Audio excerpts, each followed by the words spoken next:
Channel of Vadodara. Vadodara શહેરમાં આજે વહેલી સવારે પડેલા વરસાદને પગલે એમજી રોડ મુખ્ય માર્ગ પર ફરી એકવાર વરસાદી પાણી દુકાનો સુધી પહોંચતા જ દુકાનદારો ચિંતામાં મુકાઈ ગયા હતા।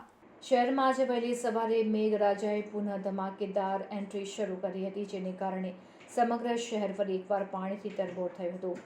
કેટલાક ઠેકાણે નીચાણવાળા વિસ્તારોમાં જળબંબાકારની સ્થિતિ સર્જાઈ હતી, જેથી વહેલી સવારે નોકરી ઉપર જતા નોકરિયાત વાહન ચાલકોના વાહનો પણ ખોટકાઈ જતા મુશ્કેલીમાં મુકાઈ ગયા હતા।